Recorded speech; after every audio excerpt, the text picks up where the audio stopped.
Call the meeting to order and ask you to stand for the Pledge of Allegiance. I pledge allegiance to the United States of America and to the republic for which it stands, one nation under God, indivisible, with liberty and justice for all. Good morning and welcome to the October 9th, 2018 County Commission meeting. I'd remind you to silence your cell phones. The meeting documents are on the end of the counter, and Craig would help you with a listening device if you need something like that. That will move on to routine business. Item number 1 is consider a motion to approve the agenda. So moved. Second. A motion and a second. All those in favor say aye. Aye. Those opposed, same sign. Motion passes unanimously. Item number 2 is approve the commission meeting minutes from October 2nd, 2018. So move. A motion Second. and a second. All those in favor say aye. Aye. Those opposed, same sign. Motion passes unanimously. Item number 3 is bills to be paid in the amount of $322,562.14. Pay the bills. Second. A motion and a second. Any comments? Commissioner Barth? I would just point out that without large transfers from the Treasurer's Department to the state of South Dakota and without too much highway construction bills, that this is more like our regular bills. Thank you, Commissioner Barth. Any other comments? All those in favor say aye. Aye. Those opposed, same sign. Motion passes 4-1 recused unanimously. Item number 4 is reports. Item A is Highway Department monthly construction project update for October 2018, and that's at file at the auditor's office. Item number 5 is personnel actions. Item A is consider a motion to approve the routine personnel actions. Is there a motion? So move. Second. Motion is second. All those in favor say aye. Aye. Those opposed, same sign. Motion passes unanimously. Item B is a special commission action to approve immediate recruitment. Good morning. Good morning, Jen Oddix with Human Resources. We would like to request immediate recruitment and hiring for the legal office assistant for the Public Advocate's Office. They've been approved for a new position for 2019. They have some salary savings this year, so they'd like to begin recruitment and hiring of that this year if they could. Any questions for Jen? Commissioner Karski? Approve. Oh, sorry. Second. If I may ask a And a question second real with a quick. comment. Yep. That part-time position's been vacant, correct? That is correct. Yep. Thank you. We have a motion and a second. All those in favor say aye. Aye. Those opposed, same sign. Motion passes unanimously. Thank Thanks, you. Jen. Item number 6 is abatements recommended for approval. Item number A is Minnehaha County Partial Number 52481, 2017 property tax exemption for $1,364.10. I don't think anybody's speaking on this. Is there any questions? Is there any Move questions? approval. Okay, a motion. Second. And a second. All those in favor say aye. Aye. Those opposed, same sign. Motion passes unanimously. Item number 7 is notices and requests. Item number A is authorize the auditor to publish notice of request for proposals for bond counsel. Good morning, Commissioners. Bob Litz from the Auditor's Office. This morning, I'm asking for some action.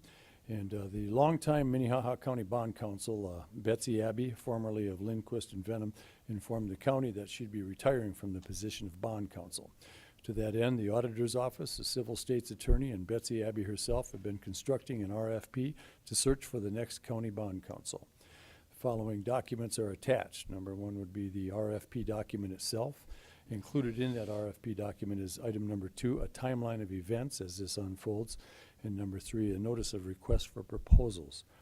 Due to the specialized nature of the firms that perform such duties, it is not necessary to put the RFP out as a competitive process pursuant to SDCL 5-18A-22. However, the county wants to solicit competitive proposals in order to attract the best possible candidates. Today's request for action is to authorize the auditor to publish the notice of request for proposals for bond counsel. Stand by for any questions. Any questions for Bob this morning? Madam Chair. Commissioner Barth? Bob, is this like a certified type position where a person has a license from the state to be a bond No, counsel? and actually, you don't have to be an attorney either, but it is So a I could special. bid on it? Well, Jeff, we'd certainly consider you, however, but you know, it is people that specialize in this here, and most of we've identified 6 firms that we're going to reach out to that are regional players in this, and their expertise is well documented, and those are the type of folks that we're hoping to answer this here, and then we're putting out the RFP in case there's somebody else out there that we've not considered, so they have a chance at it as well. Commissioner Kursky? Auditor Litz, who's going to make the decision? Do you have a team that's going to look at these We do have a proposals? team, and just for your information, it was advised that we do not have a commissioner on board. And so the team that we're going to have picking out and going through these proposals will be Olivia Larson, Donna Kelly, Kim Adamson, and myself. There will be 4 of us looking at these. Thank you. Additional questions? Look for a motion. Move So moved. approval. Second. Motion is second to authorize publication of the notice for the proposals. All those in favor say aye. Aye. Those opposed, same sign. Motion passes unanimously. Thank you, Bob. Item number 8 is planning and zoning notices. There are none. Item number 9 is petition for compromise of lien. There are none. And next, we have opportunity for public comment. If there's anyone that would like to speak on something that is not on today's agenda. Okay. Move on to regular business. Item number 10 is issue a proclamation recognizing October 2018 as Domestic Violence Awareness Month in Minnehaha County. Amy, good morning. I have some of my other council members here, but they're making me come up here by myself. So, well, good morning. I will go ahead and read our proclamation for October Domestic Violence Awareness Month. Whereas 4 million women are victims of severe assault by their intimate partners annually in the United States, and nearly 1 in 4 women is likely to be abused by a partner in her lifetime. Whereas children who grow up in violent homes are abused and neglected at a rate higher than the national average. Whereas in 2017, the Sioux Falls Police Department and the Minnehaha County Sheriff's Office responded to a total of 1,494 calls related to domestic violence and stalking. Whereas in 2016, 57% of the murders in South Dakota were a result of domestic violence. Whereas a dedicated group of citizens have been fighting domestic violence together through the Minnehaha County Family Violence Council for 36 years. Whereas wearing a purple ribbon during the month of October and attending Take Back the Night on October 11th, 2018 will show support for victims and survivors of domestic violence. Whereas the voices of victims offer us important insight into the personal pain and loss that victims of domestic violence endure and are voices that deserve our attention, respect, and support. Now therefore we, the Minnehaha County Commission, do hereby proclaim the month of October 2018 as Domestic Violence Awareness Month and urge all citizens to become actively involved to work toward improving victim safety and holding perpetrators of domestic abuse accountable for their actions against individual victims and our society as a whole. Thank you, Amy. Could I have you tell who you are to our TV audience? Certainly. Amy Carter, I'm the director with Children's Inn and also a member of the Minnehaha County Family Violence Council. Thank you, Amy. Are there any questions for Amy? We appreciate what you do, and you do have a very valuable service to our county, but also to Minnehaha County as us sending people to your agency. So appreciate that. Thank you. Commissioner. I think Commissioner Bender. I have a selfish question. Do you guys have any extra purple ribbons? We can get you some, yes. Would you like? Where would you like us to bring those? I'll call you. Okay, I can come by. okay, Thanks. perfect, yes. Any other questions? I'm Commissioner wondering if we Bendigo? can recognize the other members of the commission's group, if you will, because they're all extremely important part of what we do as an organization and what they do as an organization. So I'm wondering if they could come forward and introduce themselves, if they want to. No pressure. Amy let you off the hook, but Commissioner Bendigo is not going to. I'm Michelle Markgraf, Executive Director at the Compass Center here in Sioux Falls. Thank you. I'm Kelly Peterson. I'm a victim witness assistant with the State's Attorney's Office. Heather Wieg, Outreach at Children's Inn. Travis Stofker, Domestic Violence Investigator, Minnehaha County Sheriff's Office. Thank you. We have all walks here. Thank you very much for coming. Madam Chair, I wonder if Commissioner they could review the plan for the march on Saturday night. Yep, you want to talk about that? Sure, so Thursday evening is Take Back the Night. All right. That's okay, October 11th. We were beginning this year with an empowerment march at 5:30 p.m. It'll be on the east side of the Multicultural Center. It'll be just a brief march and just a chance for us to come together as a community. We'll have a survivor there, do a brief kind of introduction to the evening, and then march around the law enforcement center and then back to the Multicultural Center, where our program and dinner will begin at 6 p.m. And this is a free event, open to the public. Anyone can attend. Our program then will have some music, dinner, and then a survivor sharing her story. And that will conclude the evening at the Multicultural Center then. So Thursday night, 5:30 at the Multicultural Center. Correct, yes, and free and open to the public. Yeah. I have been in the past, and it is really a good event. It's really an eye-opener. Yes, thank you. Thank you. And the other thing I would mention is you might see downstairs, there are silent witnesses on display, and those are on display throughout the community. They're life-size red figurines that represent individuals who lost their life to domestic violence. And so those will be here on display in the county administration building throughout the month and in other locations as well. Okay, thank you, Amy. Thank you. We need a motion on the proclamation. So moved. Second. Motion and a second. All those in favor say aye. Aye. Those opposed, same sign. Motion passes unanimously. Item number 11 is a briefing on the South Dakota Fit Jail bond proceeds. Good morning, Commissioners. Bob Litz from the Auditor's Office again. The purpose of this memo is to update the Commission on the results of the Minnehaha County's investments with PMA, which is an entity that specializes in investing bond proceeds as they're spent down on a capital project. The Auditor's Office has paid close attention to the timeline of the project as it has progressed. The two main considerations for the investments are security of the taxpayer dollars and liquidity to match the drawdown schedule as presented by representatives of this project.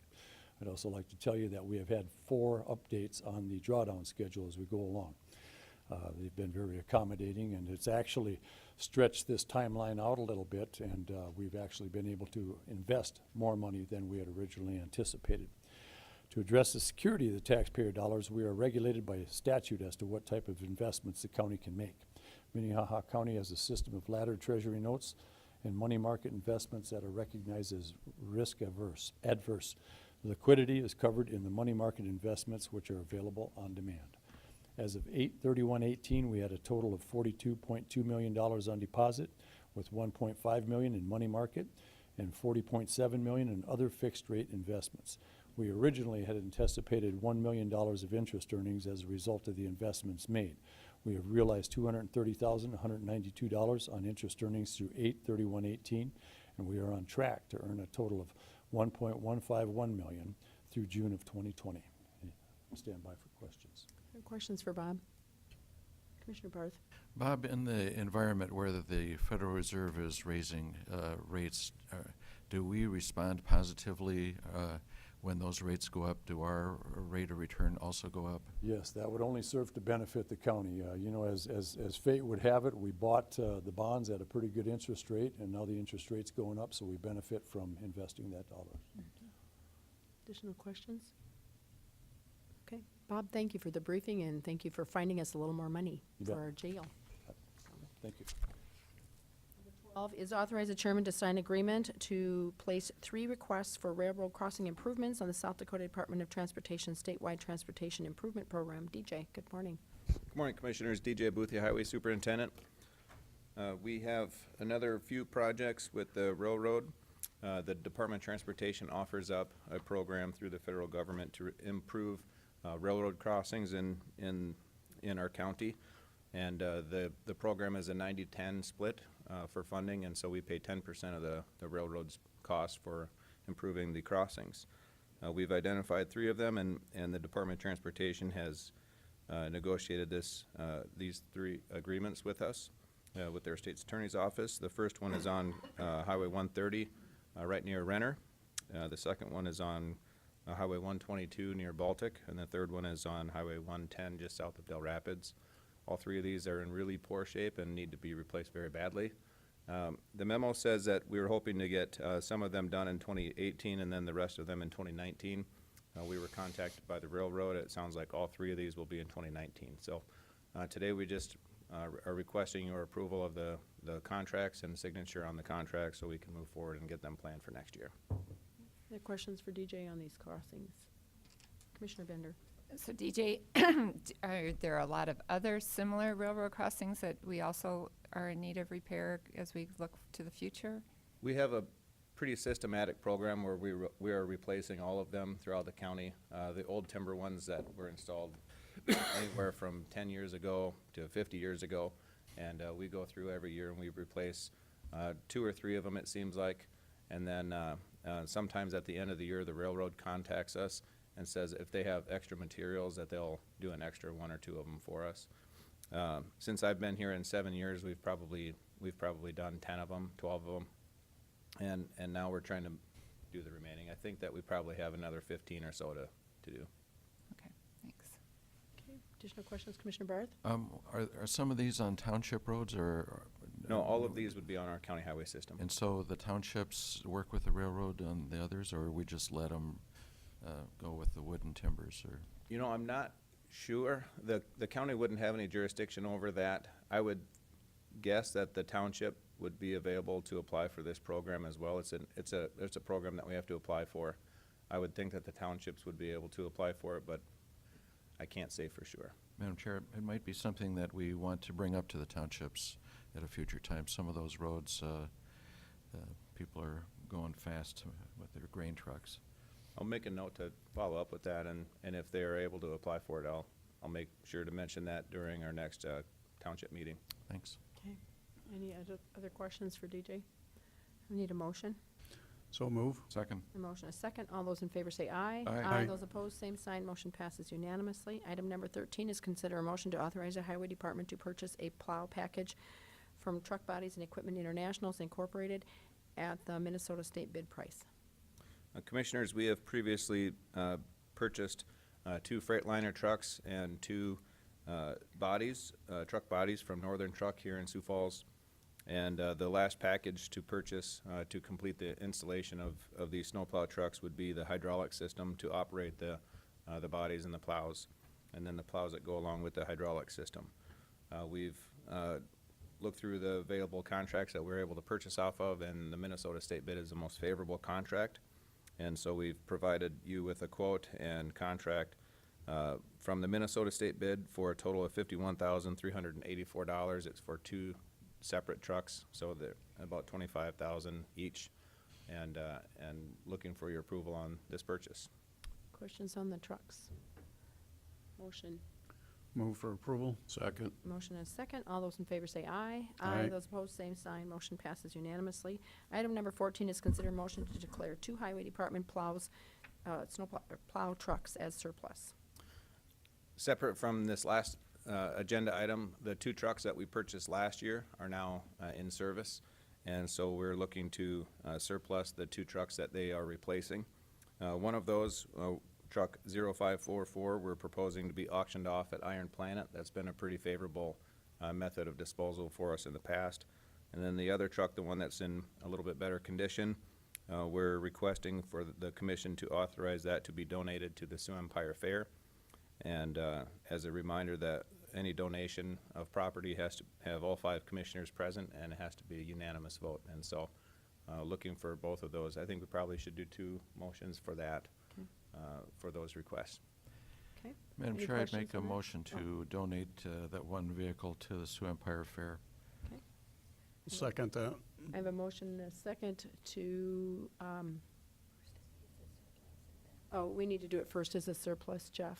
So Okay, can thank you surplus the one, How about if I surplus Five both of fo- them first? pardon me? How We about can if surplus both of let- them I first. move to place both of these vehicles in surplus. Is there a second to that motion? Second.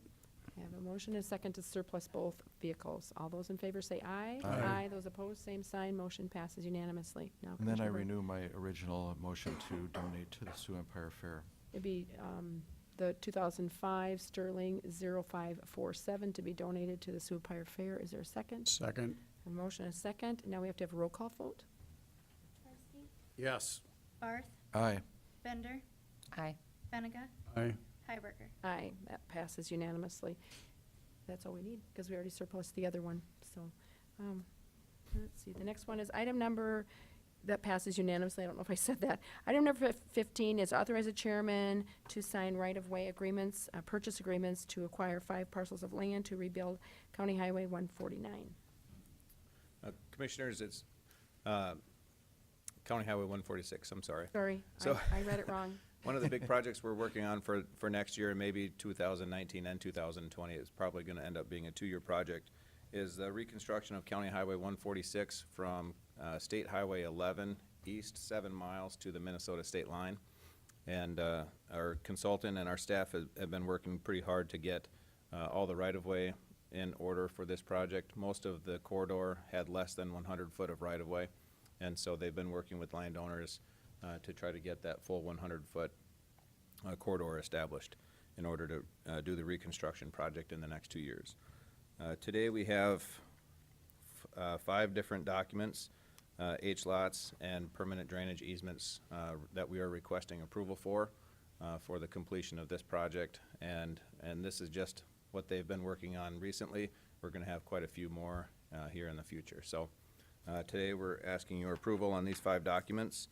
I don't know if we need to do separate motions or if I need to read each one of them individually or if we can do them as a group. We can do them all together. Okay. Do we need to read them for the record, or are we just okay with approving this?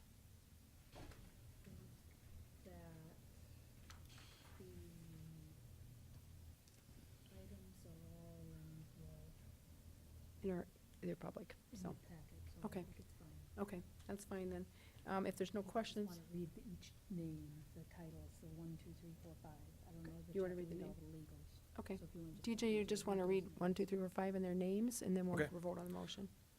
Number 1 is Johanna Overman, and that's 0.46 acres in section 21 of Township 101 North, Range 47 West. And you won't have to read all that, just give their names and their numbers. She said it was enough. Okay. That 0.46 acres will be $4,512.51.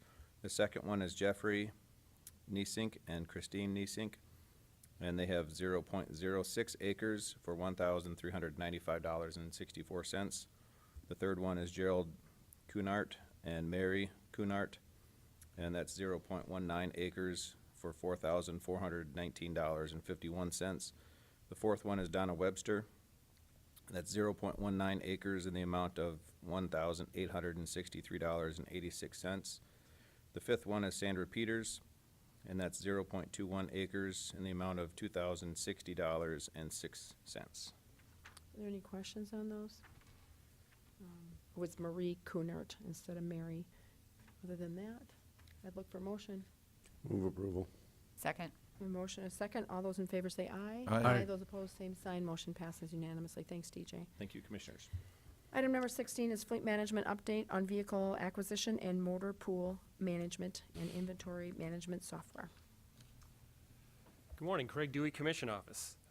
This memo is intended to provide you an update on where the process is at with fleet management, and it's going to cover a couple points. As you mentioned, Madam Chair, vehicle acquisition and motor pool management, the county has been in touch with Enterprise Fleet Management Services, and they are in the process, after having collected data from the county, of putting together a schedule of vehicle acquisition and making other recommendations regarding when those vehicles would be rotated out. Once we receive that information, further financial analysis is going to be conducted to make sure that the county would indeed realize some savings and that the price points would be favorable to the county operations. Then secondly, the other part of fleet management is inventory management software, and that has really been a process that has been department-driven by the Highway Department, looking for software to manage their inventory of parts, since the Highway Department conducts repairs on-site for the highway-related vehicles. And so the Highway Department conducted research regarding different software providers and has identified their preferred vendor, RTA Software. And as per county policy, all software purchases must have a conversation with IT to make sure there's compatibility with the network, and to make sure that there are any other technical issues could be worked out. So Monty Wadenbach and I from IT had multiple calls with Highway, including multiple demos of the software from RTA. And RTA is an internet-based application, so from IT's perspective, since you go to a website to log in, there wouldn't really be any issues regarding security from a support perspective. And then RTA does host that data off-site. There are not any charges should the Highway Department want to move a different direction in the future as far as getting that data back from the software provider. Any troubleshooting that would need to be provided would have to be provided directly by RTA as opposed to our IT department, because again, that's an off-site application. And then there's a list of breakdown of charges on the second sheet regarding what the initial costs would be for that software. And in addition to the initial installation, there's a cost for data conversion. Then there are annual hosting fees, and then there's some equipment regarding a scanner and labels to be able to identify the parts and track those. And then I think as part of that training, if you go down to the third and fourth pages, it will list some of the specific parts of what RTA would be including in that proposal. Our IT director, Monty Wadenbach, is here to answer any questions related to the IT perspective, and Highway Superintendent DJ Boothie could speak a little bit more to some of Highway's specific needs or desires related to the software. Thank you, Craig. And this is just an update, guys, so there is not, or people, commissioners, so there isn't going to be a vote on this today. But do you have questions for Craig or IT or DJ on this? I'm assuming DJ's going to be bringing it forward at some point. So I don't think we have I any might have questions. a question, I guess. Would this be funded out of the Highway Department funds? I believe so. You wanted to speak to that, DJ? Commissioner, when we eventually move forward with a purchase or an agreement with RTA, that would be through the Highway Department. Thank you. Any other questions on that? Okay, thanks for the update. Item number 17 is Commission Liaison Reports. Are there any reports? Commissioner Karski? Last, trying to remember, Thursday, I believe, we had the Detox Advisory Quarterly Board meeting, and I took some good notes and a few things that are action items that we're working on, or some changes that I'm thinking that need to be discussed, but I left them on my desk, so I just thought I'd let you know I had the meeting last week and that we are actively engaging in that. Thank you. Any other liaison reports, Commissioner Barth? Couple items, Madam Chair. One is last Thursday also, we had a museum board meeting, and it was discovered that a different engineer looked at our sidewalk out there, and it's going to cost another $5,000 over and above the $9,000 that we approved at our last meeting. Apparently, there's an issue with access. Secondly, I guess yesterday, and I'm just going to comment on the fire at the junkyard. You know, there's a junkyard south of Hartford that we've been working with to try to have them cease their operations, and they had a significant fire which sent up a lot of smoke and stuff. There appeared to be chemicals or oil being burnt off, but it also looked like it involved vehicles. I know the sheriff sent somebody out, and the fire department went out and looked at it too. And finally, there was in the area of fire control, an article in yesterday's paper about the Split Rock Fire Station and the fact that they're going to build a new road in front of it, which may require the fire trucks to turn in only one direction. And I spoke to our highway superintendent about alternatives, and he's going to look into it. At the same time, I talked to Darren Tilley, the fire chief in Split Rock, and he said that he talked to the city about allowing sort of a speed bump or whatever cut into the divided highway part where they could, you know, bump over it and go left, and the city said no. We will continue to work with the city. Of course. Any other liaison reports? This last week, I met with a staff member and several Lincoln County commissioners and also the state's attorney about the public safety assessment and how it might be helpful to them in controlling their prison population too. And so they're just going to take the information back and discuss it amongst themselves, and I imagine they'll probably have another meeting in the future. Is there any, item number 18, is there any new business? Commissioner Karski? Just a question, I guess, policy procedure. Tuesday, November 6th is the election. Do we typically meet on election days? No. Over at Wiley's. Wiley's, okay, and so later meeting, okay, I got. Or commission meeting on election day. Any other new business? Is there any old business? Okay, I'd look for a motion to recess the commission meeting. That's my motion. Second. A motion and a second to recess. All those in favor say aye. Aye. Those opposed, same sign. Motion passes unanimously. We are recessed probably for about 5 to 10 minutes until we go into executive session.